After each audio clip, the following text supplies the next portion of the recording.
ਅੱਜ ਮੈਂ खुदा दे रहम दे बारे च बोलांगा। खुदा दा रहम ते खुदा दे रहम दे बारे च चार गल्लां मैं तुहानूं दस्सांगा। पहली गल, खुदा दा रहम हर वेले साडे पिछे चढ़िया रहिंदा है। साडे पिछे हुण पिछे जिथे असीं आखिरी हद तक भी पहुंचने पहुंच जाता है खुदा दा रहम। खुदा कौन है? कौन है खुदा? एक बहुत बड़ा आलम है जो बहुत अमीर आदमी सी ते मसीही होया, बपतिस्मा लिया ते मंक बन गया, राहिब बन गया। थॉमस मर्टन ओदा नाम है। उन्होंने पूछा गया कि खुदा कौन है, कौन है? उन्हें आख्या पहले इंग्लिश दसांगा फिर पंजाबी।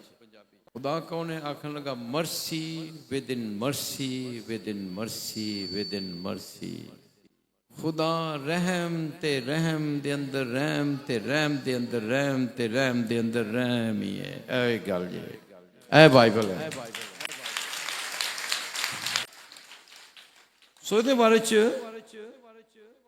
दादा कलाम पहले तलावत मुफ्त से पढ़ांगा, सारी कहानी नहीं पढ़ांगा।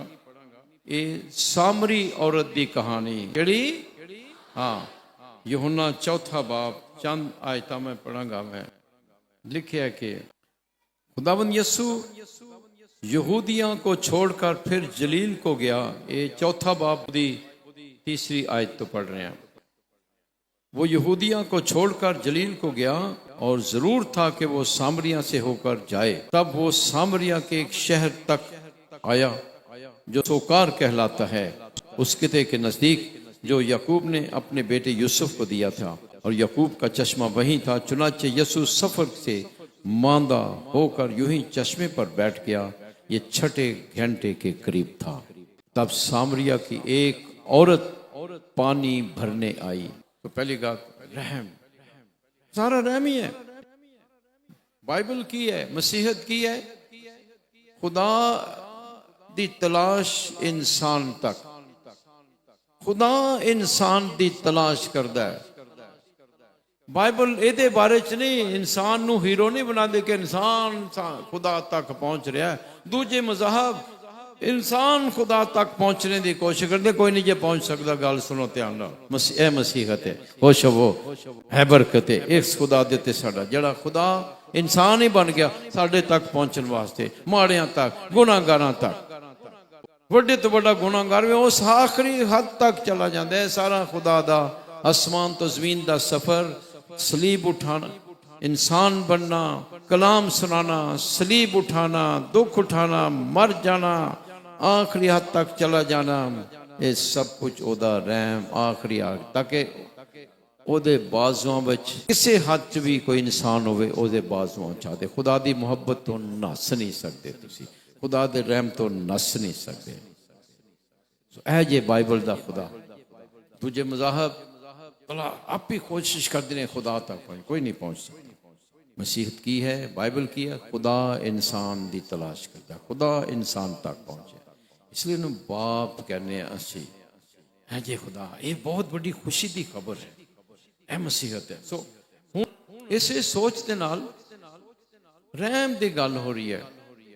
पोप फ्रांसिस उन्होंने रहम का तजर्बा किया। इतराफ विच गए सन, इतराफ का साक्रमेंट इतराफ किया जो 16 साल के सन। बहुत इंज दा बहुत बड़ी रोशनी मिली है। उस तो बाद काहिन बनने का फैसला किया ते उस रस्ते के उत्ते कैसी बुलंदियां ते खुदा ने पहुंचाया। इतराफ रहम, खुदा दे रहम नूं चखिया जदों। अज उसी रहम की गल हो रही है। हुण इस सब तो पहला कि खुदा दा रहम हमेशा साडे पिछे पिछे पिछे पिछे आंदा है। खुदा साडे पिछे पिछे आंदा है क्योंकि वह रहम करता है। कित्थे असी वेखने पहली गल कि खुदावंद यीशु कौन है? खुदा है जिहड़ा इंसान बनया। मसीह के बारे सानू वाज़े होना चाहिए। कोई आम नबी नहीं, आम इंसान नहीं, आम कोई फिलासफर नहीं, आम कोई शायर नहीं, आम कोई गुरु नहीं। खुदा जिहड़ा इंसान बनया। जदों मसीह के बारे तो खुदा है जिहड़ा इंसान बन गया। कलमा मुजस्सम हुआ हमारे दरमियान, खुदा इंसान बन गया। कुंवारी के जरिए खुदा इंसान बने। ऐ याद रखना है। इस तो तवज्जो इधर उधर नहीं हटानी। यसू खुदा है जिहड़ा इंसान बनिया, ओहदियां दो जातां है, खुदा भी है इंसान भी है। हुण सफ़र करदियां करदियां लिखिया कि कित्थों आंदा है, यहूदिया तो जलील वाल। यहूदिया जनूब च है, जिसमें जिवें साडा साडे पाकिस्तान दे सूबे ने, सब तो उधर नॉर्थ विच शमाल विच जिहड़ा KPK, साउथ विच सिंध सूबा सिंध है, ते जिन्ने किसी ने जाना उहदे सिंध च पंजाब दे विचों दी हो के जाएगा।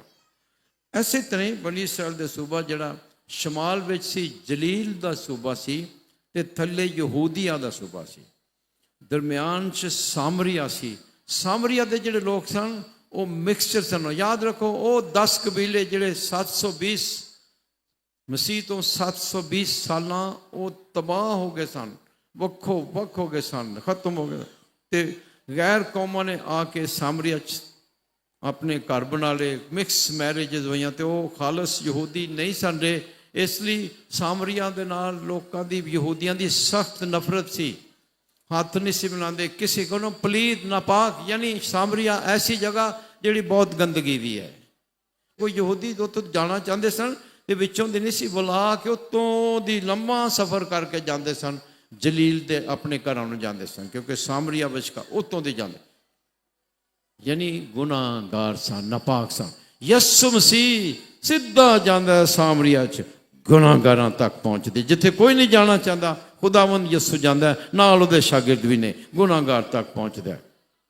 फिर उस तो बाद उसी सोचना खुदा इंसान तक किस तरह पहुँचता है, गुनाहगार तक, रहम उहदा। अगे सुनिए, फिर चश्मे ते बैठ गया, खूह दे उत्ते बैठदा है। पुराने वक्तां में खूह हुंदे सन, अजकल दे लोगों ने टूटियां घर घर पानी, लेकिन उस समय खूह हुंदे सन। खूह बड़ी खास सलामत है। छठे गड़े के करीब, छठी घड़ी, यानी शिकल दोपहर की गल है, निशान है। यसु मसीह की रोशनी, यसु सूरज है, ओदी रोशनी है, ओदी रोशनी चमक रही है। जब जिथे यसु है उत्थे रोशनी है। हुण अगे सुनो, सामरिया की औरत, एक औरत पानी भरन वास्ते आंदी है। सामरिया गुनाहगार है, ते औरत उस जमाने में होना होर ज़्यादा उस जमाने च औरत का मुकाम मसीहत ने दिता है। औरत का मुकाम उस जमाने च कोई मुकाम नहीं सी, कोई मुकाम नहीं सी, यानी होर नापाक। फिर गुनाहगार है, दोपहर को आ रही है। दोपहर को औरतां पानी नहीं भरन जांदियां, सुबह के टाइम जांदियां। जिहड़े पुराने लोगों को पता कुएं जदों हुंदे सन, सुबह औरतां जांदियां सन पानी भरन, या शाम को जांदे, दोपहरी नहीं सन जांदियां। क्यों? इसलिए कि गुनाहगार है, ताकि कोई वेखे ना, गुनाहगार है। यानी साफ पता चल रहा है कि खुदावंद यसू किस तरह गुनाहगार औरत तक पहुँच रहा है। सारियां हद्दां क्रॉस करके सामरी है, औरत भी है, गुनाहगार भी है, इस तक पहुँचता है। ऐ जे साडा खुदा एक आइकन है, एक निशान है। ये सारियां वाकया होया, लेकिन उस सतही तौर पर नहीं रहना। मुकद्दस यूहन्ना बहुत खूबसूरत लिटररी राइटर है, हर एक तफसीर का खास मतलब है। हुण की होया, उस औरत कोलों पहल खुदा करदा है। पहला की करदा है कि पानी मंगदा उहदे कोलों, मुझे पीने को दे। देखो, खुदा हो के जिहड़ा इंसान बने इस औरत कोलों मंग रहा है। पहला असूल खुदा दा की है, खुदा साडे कोलों मंगदा है, असीं उहनूं दईए, अपनी जिंदगी दईए, अपना सब कुछ दईए, उहनूं वधा के सानूं वापस कर दिंदा है। जदों असीं अपने तक रखने, अपनी सोच, अपने महदूद हो जाने, सुख सड़ के सुहा बन जाने, सुहा हो जाने। ये औरत खूह दे उत्ते आंदी है। खूह जिहड़ा है ते औरत दा मिलना एक किहड़ा निशान है। बाइबल में पहली सदी के यहूदी समझ रहे सन इसका की मतलब है। खूह दे उत्ते दुल्हन लभदी है। याद रखो, इब्राहिम ने अपने नौकर नूं आख्या इसहाक दे वास्ते बीवी लैके आ, ते कित्थों लभी? खूह दे उत्तों। याकूब ਉਹਨੂੰ ਰਾਖਲ ਉਹਦੀ ਬੀਵੀ ਕਿੱਥੋਂ ਲੱਭੀ? ਖੂਹ ਤੋਂ ਲੱਭੀ। ਮੂਸਾ ਨੂੰ ਸਫੂਰਾ ਉਹਦੀ ਬੀਵੀ ਕਿੱਥੋਂ ਲੱਭੀ? ਖੂਹ ਤੋਂ ਮਿਲੀ। ਖੂਹ ਜਿਹੜਾ ਬੜਾ ਖਾਸ ਖੂਹਾਂ, ਬਹੁਤ ਖਾਸ ਨਿਸ਼ਾਨ ਹੈ ਕਿ ਉਹ ਜਗ੍ਹਾ ਬਣ ਜਾਂਦੀ ਹੈ ਬਾਈਬਲ ਵਿੱਚ, ਕਿਉਂਕਿ ਇਸ ਤਰ੍ਹਾਂ ਦੇ ਵਾਕਿਆਤ ਤੇ ਬਾਈਬਲ 'ਚ 3 ਲੇਕਿਨ ਹੋਰ ਵੀ ਹੁੰਦੇ ਸਨ ਕਿ ਇੱਕ ਨਿਸ਼ਾਨ ਬਣ ਕੇ ਖੂਹ, ਅੱਛਾ ਇੱਥੇ ਤੇ ਦੁਲਹਨ ਲੱਭਦੀ ਹੈ। ਯਾਨੀ ਸ਼ਾਦੀ ਦੀ ਗੱਲ ਹੋ ਰਹੀ ਹੈ। ਕਿਹਦੀ ਗੱਲ ਹੋ ਰਹੀ ਹੈ? ਹਾਂ, ਖੁਦਾਵੰਦ ਯਿਸੂ ਖੁਦਾ ਹੈ, ਉਹ ਇਸ ਖੂਹ ਦੇ ਉੱਤੇ ਜਾ ਰਿਹਾ ਹੈ। ਉਧਰੋਂ ਇਹ ਔਰਤ ਆ ਰਹੀ ਹੈ ਉਸ ਖੂਹ ਦੇ ਉੱਤੇ। ਸਿਰਫ ਰਹਿਮ ਨਹੀਂ ਕਰਦਾ ਸਾਡੇ ਉੱਤੇ, ਪਰ ਖੁਦਾ ਮੁਕੱਦਸ ਅਗਸਟਨ ਇਸ ਔਰਤ ਨੂੰ ਕਲੀਸਿਆ ਕਹਿੰਦਾ ਹੈ। ਕਲੀਸਿਆ ਹੈ ਤੇ ਯਿਸੂ ਦੁਲਹਾ ਹੈ। ਕਲੀਸਿਆ ਦੇ ਨਾਲ ਯਿਸੂ ਸ਼ਾਦੀ ਕਰਨਾ ਚਾਹੁੰਦਾ ਹੈ। ਖੁਦਾ ਸ਼ਾਦੀ ਕਰਨਾ ਚਾਹੁੰਦਾ ਸਾਡੇ ਨਾਲ। ਖੁਦਾ ਰਹਿਮ ਕਰਦਾ ਹੈ ਤੇ ਨਾ ਰਹਿਮ ਕਰਕੇ ਸਾਨੂੰ ਸੁੱਟਦਾ ਨਹੀਂ, ਸਾਨੂੰ ਜਿਗਰ ਨਾਲ, ਦਿਲ ਨਾਲ ਲਾ ਲੈਂਦਾ, ਛਾਤੀ ਨਾਲ ਲਾ ਲੈਂਦਾ, ਆਪਣਾ ਬਣਾ ਲੈਂਦਾ, ਸਾਡੇ ਨਾਲ ਸ਼ਾਦੀ ਕਰ ਲੈਂਦਾ, ਇਤਨਾ ਕਰੀਬ ਹੋ ਜਾਂਦਾ। ਯਸ਼ਾਇਆ ਨਬੀ ਦੇ ਸਹੀਫੇ ਵਿੱਚ ਅਸੀਂ ਪੜ੍ਹਨੇ ਆ 62 ਬਾਬ ਉਹਦੀ ਆਇਤ 5ਵੀਂ ਆਇਤ ਵਿੱਚ ਅਸੀਂ ਪੜ੍ਹਨੇ ਆ। ਸੁਣੋ, ਬੜੀ ਖੂਬਸੂਰਤ ਹੈ ਤਲਾਵਤ। ਇਹ ਬੜੀ ਖਾਸ ਗੱਲਾਂ ਨੇ। ਦੇਖੋ ਮਸੀਹ ਤੋਂ ਕਿਤਨੇ 100 ਸਾਲ ਪਹਿਲਾਂ, 700 ਸਾਲ ਪਹਿਲਾਂ ਯਸ਼ਾਇਆ ਨਬੀ ਜਿਹੜਾ ਹੈ ਇਹ ਪੇਸ਼ਨ ਗੋਈ ਕਰ ਰਿਹਾ है। खुदावंद खुदा तुझसे खुश हुआ, कहिए खुदावंद खुदा तुझसे खुश हुआ और तेरी सरजमीन का ब्याह होगा, क्योंकि जिस तरह नौजवान कंवारी को ब्याहता है उसी तरह तेरा तमीर करने वाला तुझे ब्याहेगा। ऐ जे साडा खुदा। आमीन। ये मतलब मसीह होना सिर्फ नेक होना काफी नहीं, ਉਹ ਦੂਜੇ ਵੀ ਬੜੇ ਨੇਕ ਨੇ। ਮਸੀਹ ਹੋਣਾ ਕੀ ਹੈ? ਡਿਵਾਈਨਾਈਜ਼ ਹੋ ਜਾਣਾ, ਖੁਦਾ ਦੇ ਵਿੱਚ ਇੱਕ ਹੋ ਜਾਣਾ। ਇਧਰੋਂ ਖੁਦਾ ਔਰ ਇਧਰੋਂ ਇਨਸਾਨ ਇੱਕ ਹੋ ਜਾਂਦਾ। ਖੁਦਾ ਦਾ ਇਨਸਾਨ ਦਾ ਇੱਕ ਹੋ ਜਾਣਾ, ਇਹ ਮਸੀਹ ਹੋਣਾ। ਖੁਦਾ ਵਰਗੇ ਹੋ ਜਾਣਾ, ਉਹਦੀ ਜ਼ਾਤ ਦੇ ਵਿੱਚ ਇੱਕ ਹੋ ਜਾਣਾ, ਕੋਈ ਦੂਰੀ ਨਾ ਰਹੇ। ਉਹ ਸ਼ਾਦੀ ਖੂਬਸੂਰਤ ਤਮਸੀਲ ਹੈ। ਸ਼ਾਦੀ, ਉਹ ਮਾੜਾ ਬੰਦਾ, ਤਗੜਾ ਬੰਦਾ ਹੈ, ਮਾੜੇ ਨਾਲ ਸ਼ਾਦੀ ਨਹੀਂ ਕਰਦਾ। ਪਰ ਖੁਦਾ ਨੇ ਸਾਡੇ ਨਾਲ, ਮਾੜਿਆਂ ਨਾਲ, ਕਮਜ਼ੋਰ ਗੁਨਾਹਗਾਰਾਂ ਨਾਲ, ਕਮਜ਼ੋਰਾਂ ਦੇ ਨਾਲ ਸ਼ਾਦੀ ਕੀਤੀ। ਮਾਫ ਕਰਕੇ, ਪਾਕ ਕਰਕੇ, ਸਾਫ਼ ਕਰਕੇ ਸਾਨੂੰ ਦੁਲਹਨ ਬਣਾ ਲਿਆ, ਆਪਣਾ ਬਣਾ ਲਿਆ। ਸੋ ਇਹ ਦੂਜਾ ਨੁਕਤਾ ਹੈ। ਪਹਿਲਾ, ਖੁਦਾ ਦਾ ਰਹਿਮ ਸਾਡੇ ਪਿੱਛੇ ਪਿੱਛੇ ਆਉਂਦਾ ਹੈ। ਦੂਸਰਾ, ਖੁਦਾ ਆਪਣੇ ਰਹਿਮ ਦੇ ਨਾਲ ਸਾਨੂੰ ਪਾਕ ਕਰਕੇ ਫਿਰ ਸਾਡੇ ਨਾਲ ਸ਼ਾਦੀ ਕਰਦਾ ਹੈ, ਸਾਡੇ ਨਾਲ ਇੱਕ ਰਹਿਣਾ ਹੋ ਜਾਣਾ ਚਾਹੁੰਦਾ ਹੈ। ਆਮੀਨ। ਗਹਿਰੀ ਰਫਾਕਤ ਖੁਦਾ ਦੇ ਨਾਲ ਇੱਕ ਹੋ ਜਾਣਾ, ਗਹਿਰੀ ਕੁਰਬਤ, ਦੂਰੀ ਬਿਲਕੁਲ ਨਾ ਹੋਵੇ, ਇਹ ਸ਼ਾਦੀ।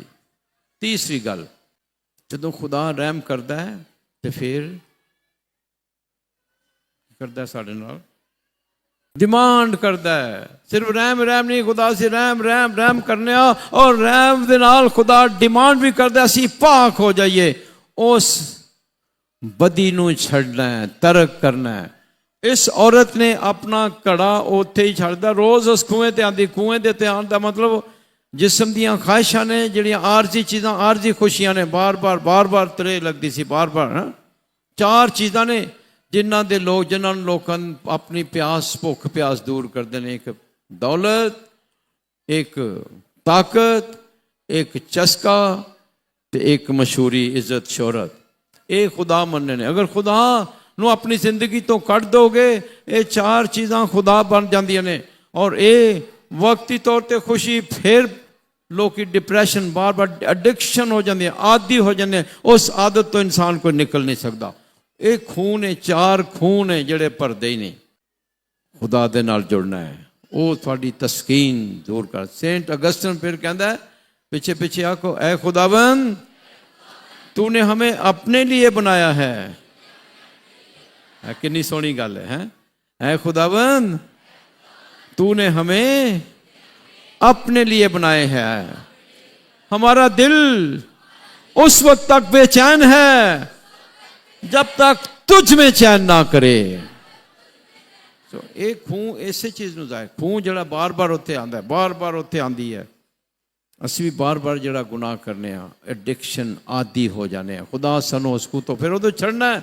ਜਦੋਂ ਮਸੀਹ ਨੇ ਗੱਲਬਾਤ ਕੀਤੀ ਆਪਣੇ ਸ਼ੌਹਰ ਨੂੰ ਬੁਲਾ, ਯਾਨੀ ਉਹ ਗੁਨਾਹਗਾਰ ਹੈ, ਪਤਾ ਚਲੋ ਇਹ ਸਾਰਾ ਕੁਝ ਮੈਨੂੰ ਦੱਸ ਦਿੱਤਾ। ਤੌਬਾ, ਤਬਦੀਲੀ। ਉਹਨੇ ਆਪਣਾ ਘੜਾ ਉੱਥੇ ਛੱਡ ਦਿਆ। ਇਹ ਘੜਾ ਵੀ ਉਹਦੀ ਗੰਦਗੀ ਨੂੰ ਜ਼ਾਹਿਰ ਕਰਦਾ, ਖੂਹ ਵੀ ਗੰਦਗੀ ਨੂੰ ਜ਼ਾਹਿਰ ਕਰਦਾ। ਛੱਡ ਕੇ ਮਾਫੀ ਮਿਲ ਗਈ, ਪਾਕ ਹੋ ਗਈ, ਸਾਫ਼ ਹੋ ਗਈ ਮਸੀਹ ਨਾਲ ਮਿਲ ਕੇ। ਜਦੋਂ ਮਾਫੀ ਮਿਲ ਜਾਂਦੀ ਹੈ ਤੇ ਫਿਰ ਚੌਥੀ ਗੱਲ ਮਿਸ਼ਨਰੀ ਬਣ ਗਈ, ਖੁਸ਼ਖਬਰੀ ਸੁਣਾਉਣ ਵਾਲੀ। ਸਾਰੇ ਸ਼ਹਿਰ ਨੂੰ, ਸਾਰੇ ਪਿੰਡ ਨੂੰ ਇਕੱਠਾ ਕਰ ਲਿਆ। ਸੁਣੋ, ਜਦੋਂ ਇਸ ਨੂੰ ਮਾਫੀ ਮਿਲ ਗਈ, ਇਹਨੂੰ ਸ਼ਿਫਾ ਮਿਲ ਗਈ, ਦੂਜਿਆਂ ਨੂੰ ਜਾ ਕੇ ਦੱਸੀਏ ਸ਼ਿਫਾ ਕਿੱਥੋਂ ਮਿਲਦੀ ਹੈ। ਹਰ ਸ਼ਖਸ ਉਹੀ ਮੁਨਾਦੀ ਕਰ ਸਕਦਾ ਹੈ ਜਿਹਨੂੰ ਆਪਣੀ ਸ਼ਿਫਾ, ਜਿਹਨੇ ਆਕਿਆਂ ਚੱਖਿਆ ਹੋਏ ਉਹ ਚਖਾਂਦਾ ਹੈ, ਜਿਹਨੇ ਜਿੱਥੋਂ ਰੋਟੀ ਮਿਲਦੀ ਹੈ, ਜਿਹਨੂੰ ਰੋਟੀ ਮਿਲਦੀ ਹੈ। ਭੁੱਖਾ ਬੰਦਾ ਰੋਟੀ ਲੱਭ ਜਾਏ ਤੇ ਉਹ ਜਾ ਕੇ ਜਗ੍ਹਾ ਜਗ੍ਹਾ ਦੱਸੇਗਾ ਮੈਨੂੰ ਉੱਥੋਂ ਰੋਟੀ ਮਿਲੀ ਹੈ, ਤੁਸੀਂ ਵੀ ਆ ਜਾਓ। ਇੱਕ ਬਿਮਾਰ ਬੰਦਾ, ਉਹਨੂੰ ਸ਼ਿਫਾ ਮਿਲ ਜਾਏ, ਜਗ੍ਹਾ ਜਗ੍ਹਾ ਦੱਸੇਗਾ ਉਹਨੂੰ ਉੱਥੋਂ ਸ਼ਿਫਾ ਮਿਲਦੀ ਹੈ। ਇਸੇ ਤਰ੍ਹਾਂ ਜਿਹਦੇ ਗੁਨਾਹ ਮਾਫ ਹੋਣ ਉਹ ਜਗ੍ਹਾ ਜਗ੍ਹਾ ਦੱਸਦਾ ਹੈ ਉੱਥੋਂ ਸ਼ਿਫਾ ਮਿਲੀ ਹੈ, ਉੱਥੇ ਜਾਓ। ਇਸ ਔਰਤ ਨੇ ਸਾਰੇ ਸ਼ਹਿਰ ਨੂੰ, ਹਰ ਸ਼ਖਸ ਮੁਨਾਦੀ ਕਰਨ ਵਾਲਾ ਆਪਣੀ ਜ਼ਿੰਦਗੀ ਜਦੋਂ ਮਾਫੀ ਉਹ ਐਕਸਪੀਰੀਅੰਸ ਕਰਦਾ ਹੈ, ਉਹ ਜਗ੍ਹਾ ਜਗ੍ਹਾ ਦੱਸੇ। ਸਾਡੇ ਨਾਲ ਵੀ ਇਹ ਸਾਰੀ ਟੀਮ ਜਿਹੜੀ ਸਾਡੇ ਨਾਲ ਨੇ, ਜਿਹੜੇ ਰਾਹ ਦੇ ਸ਼ਾਗਿਰਦ ਨੇ, ਇਹਨਾਂ ਨੇ ਵੀ ਆਪਣੇ ਗੁਨਾਹ ਦੀ ਮਾਫੀ ਪਾਈ ਹੈ, ਗੁਨਾਹ ਤੋਂ ਤੌਬਾ ਕੀਤੀ ਹੈ। ਸਾਮਰੀ ਔਰਤ ਵਾਂਗ, ਮੱਤੀ ਵਾਂਗ, 12 ਰਸੂਲਾਂ ਵਾਂਗ, ਗੁਨਾਹਗਾਰਾਂ ਵਾਂਗ, ਤੇ ਆਪਣੀ ਜ਼ਿੰਦਗੀ ਦੇ। ਇਸ ਲਈ ਸਾਡੇ ਨਾਲ ਸ਼ਹਿਰ ਸ਼ਹਿਰ, ਗਾਉਂ ਗਾਉਂ, ਬੜੀ ਦੂਰ ਦੂਰ ਤੱਕ ਅਸੀਂ ਜਾਂਦੇ ਹਾਂ ਔਰ ਆਪਣੀ ਜ਼ਿੰਦਗੀ ਦਿੰਦੇ, ਆਪਣੇ ਪੈਸੇ ਵੀ ਦਿੰਦੇ। ਫਿਰ ਪਿੱਛੇ ਨਹੀਂ ਬੰਦਾ ਹਟਦਾ। ਜਦੋਂ ਖੁਦਾ ਜ਼ਿੰਦਗੀ 'ਚ ਆ ਜਾਂਦਾ ਹੈ, ਦੂਜਿਆਂ ਨੂੰ ਜਗ੍ਹਾ ਜਗ੍ਹਾ ਦਾ ਕੇ ਦੱਸਣਾ, ਇਸ ਚੀਜ਼ ਦੀ ਵਾਸਤੇ ਖੁਦਾ ਫਿਰ ਸਾਨੂੰ ਬੁਲਾਉਂਦਾ ਹੈ। ਆਮੀਨ। ਅੱਜ ਵਕਤ ਹੈ ਅਸੀਂ ਵੀ ਇਸ ਔਰਤ ਵਾਂਗ ਗੁਨਾਹ ਤੋਂ ਤੌਬਾ ਕਰੀਏ। ਰੋਜ਼ਿਆਂ ਦਾ ਮੌਸਮ ਤੌਬਾ ਦਾ ਹੈ। ਉਸ ਖੁਦਾ ਕੋਲ ਆਉਂਦੇ ਜਿਹੜਾ ਸਾਡੇ ਤੇ ਰਹਿਮ ਕਰਦਾ, ਡਿਮਾਂਡ ਕਰਦਾ ਹੈ। ਜਿੰਨੀ ਜ਼ਿਆਦਾ ਪਿਆਰ ਉਹਨਾਂ ਡਿਮਾਂਡ ਵੀ ਕਿ ਅਸੀਂ ਪਾਕ ਹੋ ਜਾਏ, ਖੁਦਾ ਵਰਗੇ ਬਣਨਾ। ਤੁਸੀਂ ਪਹਿਚਾਨਣਾ ਤੁਹਾਡੀ ਜ਼ਿੰਦਗੀ 'ਚ ਕਿਹੜੀ ਰੁਕਾਵਟ ਹੈ। ਇਸ ਔਰਤ 'ਚ ਵਿੱਚ ਘੜਾ ਛੱਡ ਦਿੱਤਾ। ਮੱਤੀ ਦੀ ਰੁਕਾਵਟ, ਉਹਨੇ ਚੌਕੀ, ਮਸੂਲ ਦੀ ਚੌਕੀ ਨੂੰ ਛੱਡ ਕੇ ਟੁਰ ਪਿਆ। ਤੁਸੀਂ ਅੱਜ ਕੀ ਛੱਡਣਾ ਹੈ? ਜਾਂ ਇਹ ਤਬਦੀਲੀ ਨਾ ਹੋਏ, ਤੌਬਾ ਨਾ ਹੋਵੇ, ਸਿਰਫ ਜਿਸਮ ਦੀ ਸ਼ਿਫਾ ਨਹੀਂ, ਰੂਹ ਦੀ ਸ਼ਿਫਾ, ਖੁਦਾ ਨੂੰ ਜ਼ਿੰਦਗੀ ਦੇਣੀ। ਘਰਾਂ ਵਿੱਚ ਸਾਡੇ ਅੰਦਰ ਪਾਕੀਜ਼ਗੀ, ਖੁਦਾ ਦੀ ਘਰ ਬਣ ਜੇ, ਖੁਦਾ ਦੀ ਹਜ਼ੂਰੀ ਦਾ ਨਿਸ਼ਾਨ, ਪਾਕ ਰੂਹ ਨਾਲ ਭਰ ਜਾਏ, ਸ਼ਤਾਲ ਪਾਈਏ ਤੇ ਖੁਦਾ ਦੇ ਅਸੀਂ ਕੰਮ ਕਰੀਏ। ਇਸ ਮਕਸਦ ਲਈ ਬੁਲਾਏ ਗਏ ਹਾਂ। ਆਮੀਨ। ਮੱਤੀ ਨੇ ਜ਼ਿੰਦਗੀ ਖੁਦਾ ਨੂੰ ਦੇਤੀ। ਕੈਸਾ? ਤੌਬਾ ਕੀਤੀ, ਸ਼ਾगिर्द ਬਣ ਗਿਆ, ਰਸੂਲ ਬਣ ਗਿਆ, ਅੰਜੀਲ ਨਵੀਸ ਬਣ ਗਿਆ। ਇੱਕ ਅੱਛਾ ਫੈਸਲਾ ਨਸਲਾਂ ਨੂੰ ਬਦਲ ਦਿੰਦਾ। ਅਗਰ ਉਹ ਫੈਸਲਾ ਨਾ ਕਰਦਾ, ਸਾਡੇ ਤੱਕ ਅੰਜੀਲ ਨਹੀਂ ਸੀ ਪਹੁੰਚਣੀ, ਨਸਲਾਂ ਬਰਬਾਦ ਹੋ ਜਾਣੀਆਂ। ਇਸ ਲਈ ਜਦੋਂ ਅਸੀਂ ਖੁਦਾ ਦੀ ਗੱਲ ਨਹੀਂ ਮੰਨਦੇ, ਆਪੇ ਵੀ ਬਰਬਾਦ ਹੁੰਦੇ ਹਾਂ, ਦੂਜਿਆਂ ਨੂੰ ਵੀ ਬਰਬਾਦ ਕਰ ਦਿੰਦੇ ਹਾਂ। ਖੁਦਾ ਦੀ ਗੱਲ ਮੰਨਿਆ ਕਰੋ। ਖੁਦਾ ਸਾਨੂੰ ਬੁਲਾਉਂਦਾ, ਖੁਦਾ ਤੁਹਾਨੂੰ ਪਿਆਰ ਕਰਦਾ। ਇਸ ਲਈ ਅਸੀਂ ਪੈਗਾਮ ਹੀ ਇਹੋ ਹੀ ਰਹਿਮ ਦੀ ਗੱਲ ਹੈ। ਖੁਦਾ ਰਹਿਮ ਕਰਦਾ ਹੈ, ਫਿਰ ਅਸੀਂ ਵੀ ਉਹਦੇ ਵੱਲ ਆਈਏ।